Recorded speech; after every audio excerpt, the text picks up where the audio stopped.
Cuando hablamos acerca de la protección contra las caídas de los andamios, siempre pensamos en las siglas A, B, C y D en inglés, es decir, los elementos básicos de la protección contra las caídas. Y si logramos recordarlo, nos protegeremos mejor. A se refiere al punto de anclado. B se refiere al arnés de cuerpo entero. C se refiere a los conectores y D se refiere a los dispositivos para desacelerar, para limitar el impacto. El punto de anclado es crítico y por lo general tiene una capacidad de 5.000 libras. El arnés de cuerpo entero reduce la carga del impacto sobre el cuerpo y necesitamos asegurarnos de que los arneses de cuerpo entero que usemos sean adecuados para el trabajo que estemos haciendo y que se hayan inspeccionado debidamente. Necesitamos revisar todos estos aspectos antes de colocarnos el arnés. Aquí está el arnés que me cruza el pecho. Básicamente, el único lugar donde puede sujetar el arnés es en el aro tipo D que va en la espalda. Lo que se sujeta a eso es el dispositivo de desaceleración, la cuerda o algo así. Es importante ajustar debidamente el arnés al colocárselo. Necesita colocarse de frente. Es decir, la correa que va debajo de la pelvis necesita cruzar la parte inferior de la pelvis y el trasero va aquí, y tiene que quedar bien puesto. No puede estar tan ajustado que le impida el flujo sanguíneo, pero tampoco tan suelto que vaya a causar un peligro si nos caemos. Al colocarse el arnés, es extremadamente importante que lo inspeccione cada vez. Ese no es trabajo del encargado de seguridad, sino que es responsabilidad suya. Así que si se pone el arnés de cuerpo entero, necesita inspeccionarlo. Pero nunca debe ponerse un arnés de cuerpo entero cuando tiene objetos como estos en el bolsillo. Llaves, navajas, linternas de mano. Este tipo de cosas van exactamente por debajo de la correa para las piernas del arnés. Si usted se fuera a caer y esta llave acabara perforándole la arteria femoral, se encontraría en graves aprietos. Es muy fácil vaciarse los bolsillos, colocar los objetos en una caja para herramientas o en algún otro sitio, pero sáqueselos del bolsillo porque se arriesga a que ocurra un accidente. Ahora vamos a hablar de la C, es decir, el conector que impide la caída del cuerpo. Al utilizar conectores, tiene que tener un conector con doble seguro y cierre automático. Este es un problema que se ve y se llama rollout, y así es de fácil desconectarlo. Lo utilizamos o conectamos a una argolla de alpinista y este lo podemos sacar del gancho y se sale por completo, por lo que es absolutamente indispensable que tengamos un gancho de doble seguro.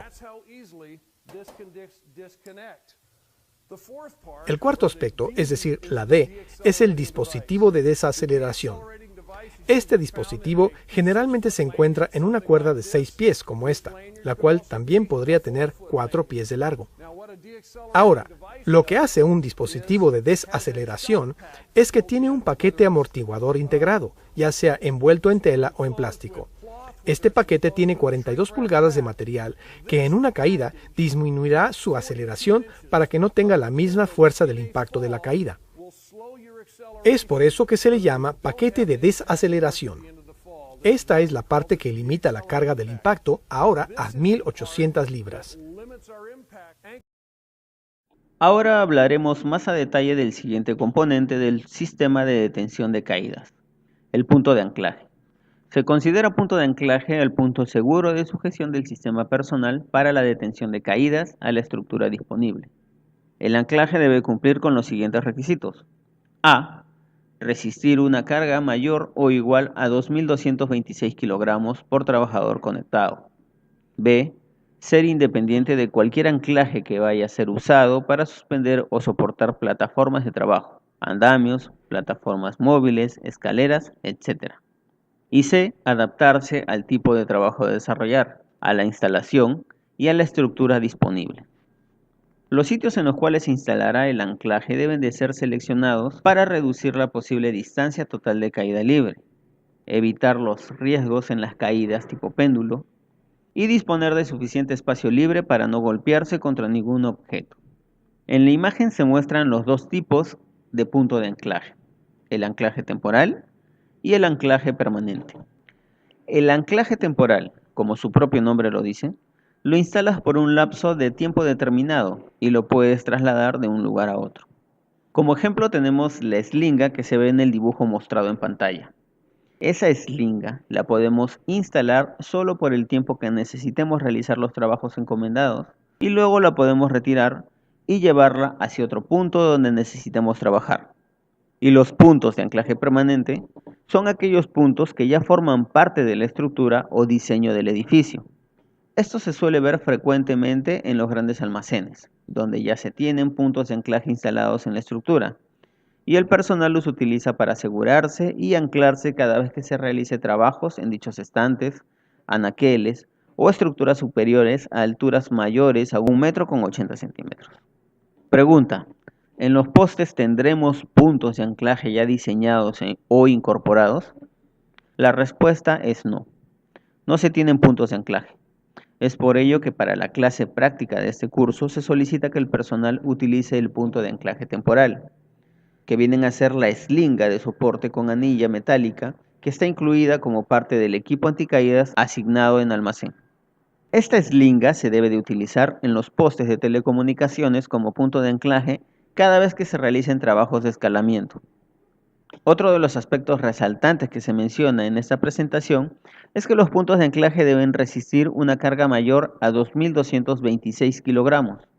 ¿Por qué te dice esa cantidad de peso, si en realidad nadie pesa esa cantidad de kilos? Lo que pasa es que la fuerza de caída libre se multiplica dependiendo de la distancia a la cual caemos.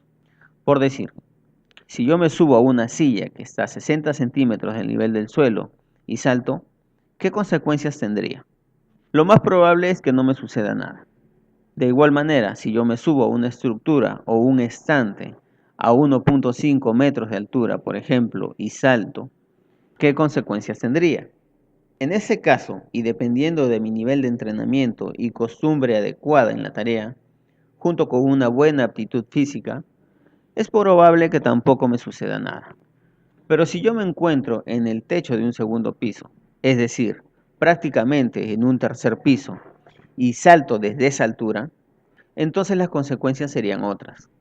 Lo más probable es que termine gravemente herido y dependiendo del tipo de caída o parte del cuerpo que impacte contra el piso, podría hasta morir. ¿Por qué sucede esto? Algunos dicen que el peso aumentó y eso no es cierto. Yo sigo pesando lo mismo, sigo pesando igual. Tanto si me subo a la silla a 60 centímetros del nivel del suelo y me pesan a esa altura, peso lo mismo que cuando me subo al tercer piso y me vuelven a pesar a esa altura. Sigo pesando exactamente lo mismo. Entonces, ¿qué fue lo que cambió o qué fue lo que varió? En este caso, lo que cambió o varió fue la altura. La altura a la que está suspendido el cuerpo es la que ha variado. Y mientras más alto está suspendido y cae un cuerpo, más será su fuerza de impacto. ¿Por qué aumenta la fuerza de impacto?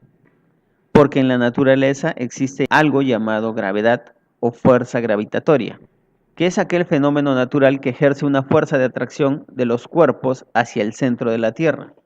Y mientras más alto cae un cuerpo, esta fuerza de atracción es multiplicada por la distancia de caída. Para explicarlo un poco más, volvamos al ejemplo del accidente de la niña, mostrado en la primera parte. ¿Qué fue lo que le cayó en la frente? ¿No fue una arandela? ¿Cuánto pesa dicha arandela? Si una persona sostiene dicha arandela en la mano, no pesa mucho que digamos. Pero cuando esta arandela es soltada desde una altura mayor a 5 metros, la fuerza de impacto de esta arandela es muchísimo mayor, porque es la combinación entre el peso de la arandela y la altura de la que fue soltada. Es decir, ese peso se multiplica por la altura y la fuerza de gravedad. ¿Qué hubiera pasado si en lugar de una arandela hubiera sido un alicate o alguna otra ferretería de mayor diámetro? Seguro que las consecuencias hubieran sido mucho peor. A continuación veamos un video que explica un poco mejor la fuerza de impacto.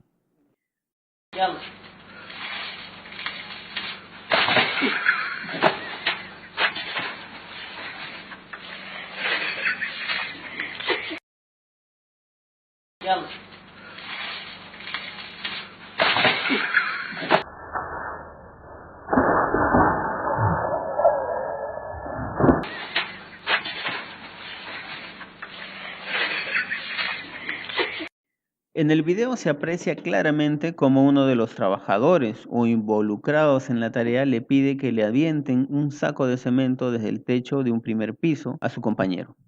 Y eso lo hace porque no se imagina que la fuerza de caída libre del saco de cemento será mucho mayor que cuando está detenido. Y puede parecer gracioso o curioso, pero muchos de nosotros cometemos este tipo de errores. Y hasta en algunas ocasiones hemos pensado que si alguien se cae desde una altura prominente, podemos atraparlo o sostenerlo solo con la fuerza de nuestros brazos. Y la verdad es muy distinta. Vamos a hacernos las siguientes preguntas. ¿Cuánto está pesando una bolsa de cemento? La más común de las bolsas de cemento está pesando alrededor de 42.5 kilogramos. ¿Cuánto pesa una persona promedio? Una persona promedio está pesando alrededor de 75 kilogramos, es decir, prácticamente el doble del peso de una bolsa de cemento.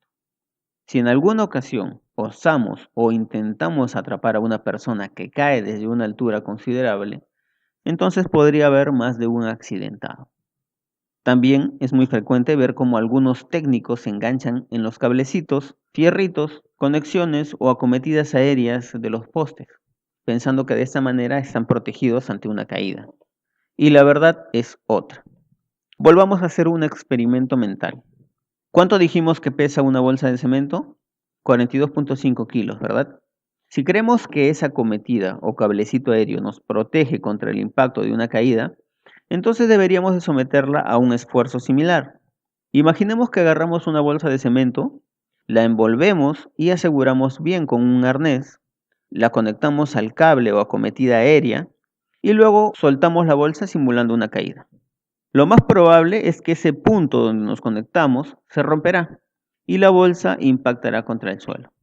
Pero, en realidad, las personas promedio no pesan lo que pesa un saco de cemento. Ya dijimos que la persona promedio pesa alrededor de 75 kilogramos, casi el doble de una bolsa de cemento. Eso quiere decir que si queremos ser más realistas con el experimento, ¿qué deberíamos de hacer? Deberíamos de agarrar 2 bolsas de cemento, envolverlas con un arnés, conectar la línea de enganche al cable o acometida aérea que escogimos como punto de anclaje y soltar las bolsas para simular una caída. Y el resultado será igual que el anterior, solo que más evidente. Las bolsas caerán e impactarán contra el suelo. Así que no te confíes cada vez que subas al poste y creas que enganchándote en los cables que están en la parte superior estás protegido. No es cierto. Vuelvo a formular la pregunta de hace un momento. ¿En los postes tendremos puntos de anclaje ya diseñados o incorporados? La respuesta es no. Recuerda siempre llevar tu punto de anclaje temporal contigo. Una persona en caída libre llega al suelo muy rápidamente. El impacto de una caída, aunque sea de 4 pies de altura, puede causar lesiones graves. Si la obra donde trabaja requiere el uso de un sistema personal de prevención de caídas, su supervisor le dará la capacitación específica para usar correctamente el equipo. Ganchos y anclajes. En el mercado se van a encontrar distintos tipos de accesorios para los trabajos a realizar. Si bien se han mencionado ganchos y anclajes tipo lora, no son los únicos tipos de ganchos que vamos a encontrar. También tenemos otros tipos de mosquetones como los carabinero, el estructural, el americano o el giratorio. Las líneas de anclaje con absorbedor de impacto también pueden variar. Podemos encontrar con doble cola o cabo de vida y el estrobo corto, también conocido como cuerda vertical. Con respecto a las líneas de anclaje sin absorbedor de impacto, tenemos para citar algunos ejemplos como las cuerdas de nylon trenzado y el cable de acero galvanizado, muy comúnmente utilizado para trabajos de soldadura. Claro está que durante la presentación se han mostrado algunos modelos de accesorios o componentes del arnés, pero eso no quiere decir que siempre van a ser los mismos. Estos componentes pueden variar dependiendo de las adquisiciones que se hagan en la empresa. Y la recomendación principal es que se revise de manera oportuna el tipo de componentes con los que cuenta el arnés que se te ha entregado o arnés que se te va a entregar. Se tiene que revisar también el funcionamiento de estos componentes para no tener percances de último momento cuando lo querramos utilizar en campo. Recomendaciones para el uso del sistema de detención de caídas. Todo trabajador que realice trabajos en altura debe de contar con un arnés de cuerpo entero y de una línea de enganche con amortiguador de impacto con mosquetón de doble seguro en los siguientes casos, siempre que la altura de caída libre sea mayor a 1,80 m, a menos de 1,80 m del borde de techos, losas, aberturas y excavaciones sin baranda de protección perimetral. En lugares donde, independientemente de la altura, exista riesgo de caída sobre elementos punzocortantes, contenedores de líquidos, instalaciones eléctricas activadas y similares. Sobre planos inclinados o en posiciones precarias, tejados, taludes de terreno que estén a cualquier altura. Subsistema personal para detención de caídas, o también conocido como SSPDC. Al momento de hacer la práctica de escalamiento de poste, vamos a instalar en escalera telescópica un subsistema personal para detención de caídas. Este subsistema personal para detención de caídas son de varios tipos, como los que estamos apreciando en pantalla. Pero el que vamos a realizar es el que se muestra al lado izquierdo de la pantalla. Vamos a instalar una soga vertical al centro de la escalera, en la que nos anclaremos a la anilla frontal del arnés con la ayuda de un freno automático. Este subsistema personal para detención de caídas con el freno tiene la función de detener nuestra caída en caso perdamos el equilibrio al momento de ascender o descender por la escalera telescópica. Esto lo vamos a ver a más detalle en la parte práctica. Para entender cómo trabaja el equipo de protección, veamos qué sucede en una caída. El tiempo que pasa antes de ser sostenido se llama caída libre. Durante esta, el cuerpo está acelerado, de modo que mientras más larga es la caída, más rápido viaja el cuerpo.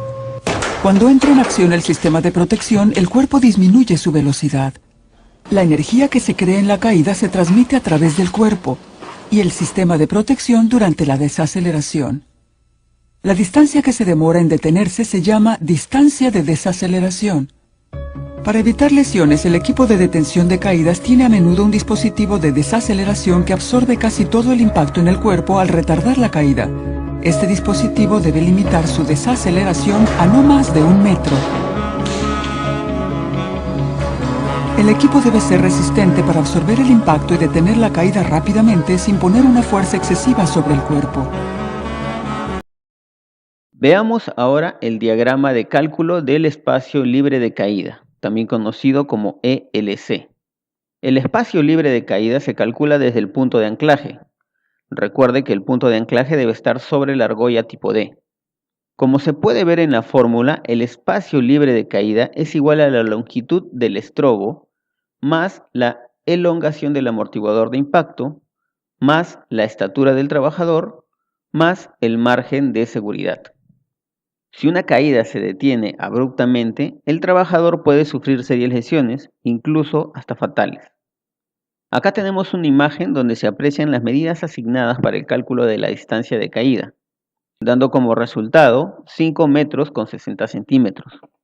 Como lo explicamos anteriormente, se toma 1 metro con 80 centímetros por la distancia de la línea de vida, 1 metro con 10 centímetros por el estiramiento del amortiguador de impacto, 1 metro con 80 centímetros de la altura del trabajador. Para esta medida se considera 1,5 metros por tener la anilla de anclaje tipo D a la altura del pecho o espalda alta y 30 centímetros como estiramiento del arnés.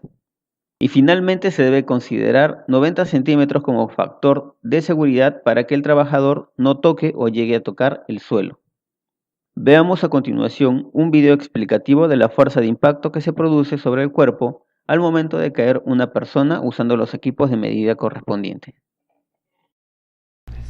En esta demostración veremos el efecto de un amortiguador de impacto sobre el cuerpo humano. Cuando se deja caer un maniquí de 100 kilogramos a una altura de 1,8 metros, observamos una gran fuerza que se genera sobre el cuerpo cercana a las 5.000 libras fuerzas. En cambio, cuando se utiliza el amortiguador, se observa una reducción significativa de las fuerzas de arresto sobre el cuerpo, obteniéndose solamente 832 libras fuerza. Esto representa una reducción de la fuerza de impacto mayor al 80%. Una de las formas de disminuir las lesiones provocadas por la fuerza de caída es tomar en cuenta el factor de caída. ¿Qué es el factor de caída? El factor de caída es un número adimensional, es decir, que no tiene nada que ver con una medida en específico. pero que expresa la severidad de una caída. Tiene 3 valores, 0, 1 y 2, en condiciones de trabajo normales. Se calcula dividiendo la altura de la caída entre la longitud del elemento de amarre utilizado. Vamos a verlo por medio de un ejemplo. Si un trabajador está situado sobre una plataforma, así como se está señalando en la imagen de la derecha, y se conecta a un punto de anclaje ubicado a la altura de sus pies mediante un elemento de amarre de 1 metro de longitud, en caso de que el trabajador sufra una caída, esta caída será igual a una distancia de 2 metros. Por lo tanto, el factor de caída será igual a los 2 metros de caída entre 1 metro del elemento de amarre, dándonos como resultado un factor de caída igual a 2. Como se puede ver en las otras imágenes, en la imagen del medio, el trabajador está conectado a la altura de sus hombros o pecho. Siguiendo la fórmula del cálculo, en estos casos el factor de caída sería igual a 1. Y si el trabajador está conectado a un punto de anclaje por encima de su cabeza, el factor de caída sería igual a 0. El factor de caída ideal que debemos alcanzar es de 0.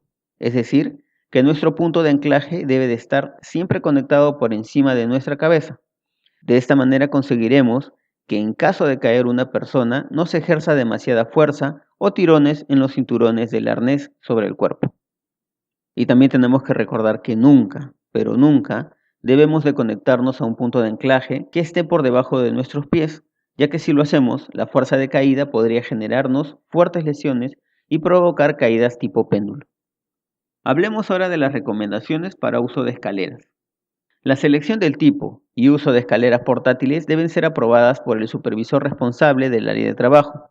Estas escaleras deben estar construidas con peldaños y puntos de apoyo antideslizantes y deben ser homologadas de fábrica. Para trabajos eléctricos, las escaleras que se utilicen serán totalmente de material aislante y deberán contar con bases antideslizantes. Para el desempeño de los trabajos, las escaleras deben colocarse de manera tal que cumpla con la relación de 1 a 4. ¿Qué es esta relación de 1 a 4?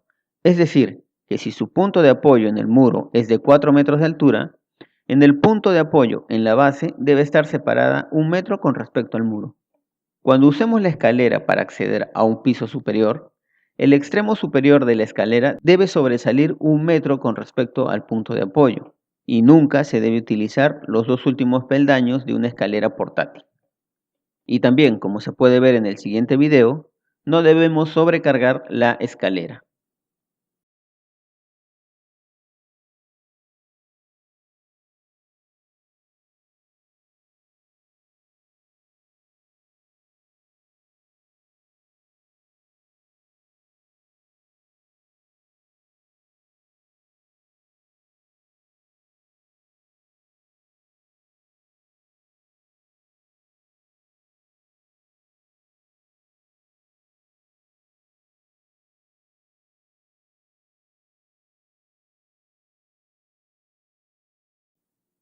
Como se aprecia en la imagen, la escalera se debe de colocar cumpliendo con la relación de 4 a 1 o de 1 a 4.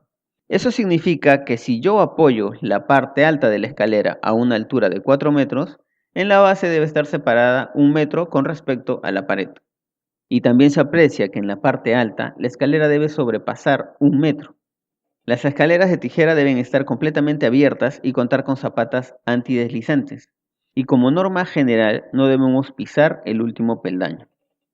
Acá se ve otra imagen descriptiva de las medidas de seguridad recomendadas. Y también debemos de tener en cuenta que nunca debemos usar escaleras con fisuras, empatilladas o quebradas. Veamos ahora un video de los errores más comunes o accidentes que acontecen en las escaleras.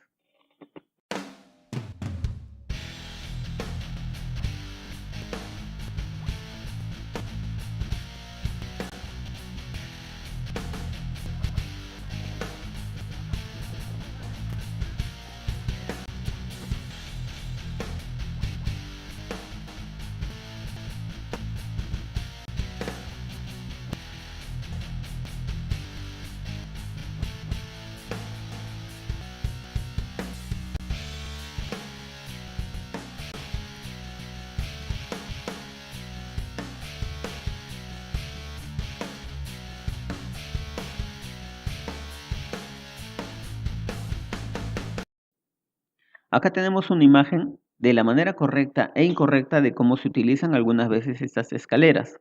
En la imagen de la izquierda se aprecia la manera correcta de utilizar la escalera y en la derecha se ve algunos de los errores más comunes que se cometen al momento de trabajar con escaleras tipo tijera. Podemos apreciar que en la imagen de la derecha el piso se encuentra inestable, existen peldaños con presencia de grasa, la posición del trabajador no es la correcta. Hay que recordar que siempre debemos de trabajar de frente a los peldaños, ya que en la imagen se ve que el trabajador se encuentra sin correcto agarre de la escalera y también hay material en la parte superior que se puede desprender. Acá tenemos otras imágenes de referencia, pero ya con escaleras telescópicas. Podemos apreciar en la imagen de la derecha que existen también algunas malas prácticas, como por ejemplo que no están cumpliendo con la regla de 4:1 que explicamos hace un momento. Tampoco se está cumpliendo con los 3 puntos de apoyo debido a que el personal tiene material en las manos. La base de la escalera está desnivelada y en la parte superior se está exponiendo a cables eléctricos. Eso entre otros puntos más que también se pueden observar. A continuación vamos a ver un video de ejemplo de accidente por mal uso de escalera.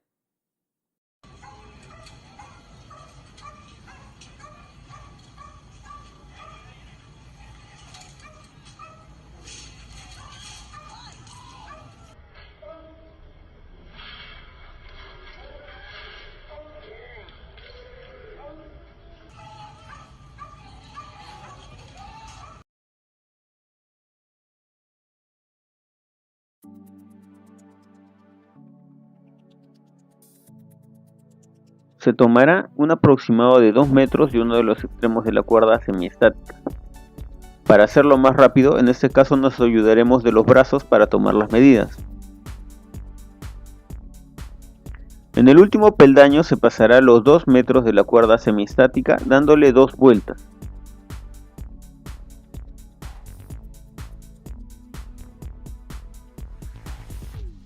En el penúltimo peldaño se hará el mismo procedimiento, pero esta vez se dará una sola vuelta. Y en el tercer peldaño se realizará un nudo ballestrinque. Vamos a ver el detalle paso a paso de cómo hacer el nudo ballestrinque. Primero se debe poner la cuerda semiestática frente al peldaño. Luego se debe pasar la cuerda por detrás del peldaño. Se vuelve a traer hacia el frente y se cruza la cuerda hacia el lado opuesto. El siguiente paso es volver a pasar la cuerda por detrás del peldaño y se pasa por la abertura que se formó en el medio. Se acomoda la cuerda y se ajusta el nudo. Si lo queremos hacer en sentido contrario, debemos de seguir los mismos pasos.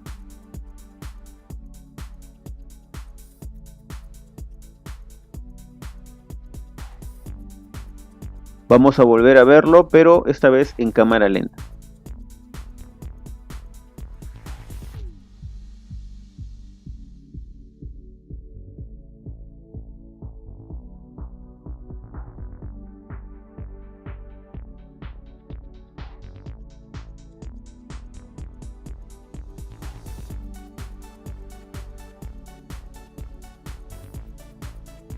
Se debe acomodar la cuerda y se recomienda que la cuerda tenga previamente instalado el freno automático.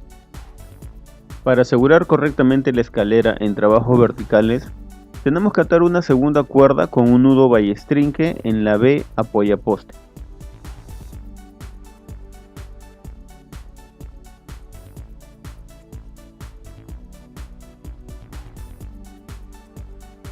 Colocar la escalera sobre el poste a trabajar, verificando que la driza esté en posición en la parte superior para proceder con el aseguramiento de la escalera. Tome el extremo de la driza que baja del apoyaposte y páselo alrededor del poste envolviendo 4 veces a una altura aproximada de 1,5 metros del piso.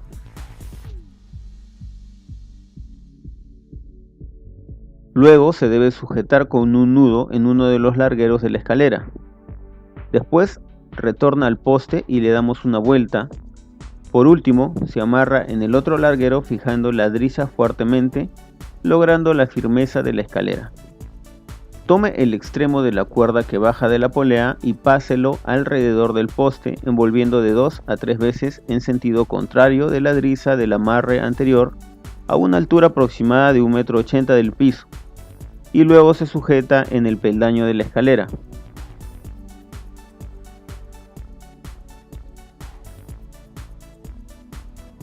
Instalamos el freno automático a la anilla frontal de nuestro arnés.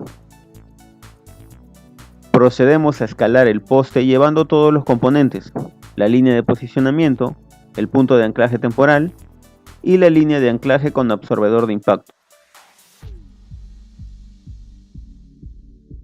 Lo primero que debemos hacer cuando lleguemos a la parte alta del poste es colocar nuestra línea de posicionamiento, también conocida como estrobo de posicionamiento. Luego nuestro punto de anclaje temporal y finalmente nos enganchamos con nuestra línea de anclaje al punto de anclaje temporal. Recordemos que nuestro punto de anclaje debe estar por encima de nuestra cabeza y a una altura igual o mayor a los 5,60 metros de altura para cumplir con la distancia libre de caída. Opcionalmente, si se requiere mayor espacio para desplazamiento, se puede retirar el gancho del freno de la cuerda grip, pero este paso es opcional y solo se impide los libres movimientos al momento de hacer los trabajos. Para descender del poste se debe de realizar el mismo procedimiento pero de manera inversa, debiendo conectarse en primer lugar el freno grip a la anilla dorsal y en caso se haya realizado dicho paso.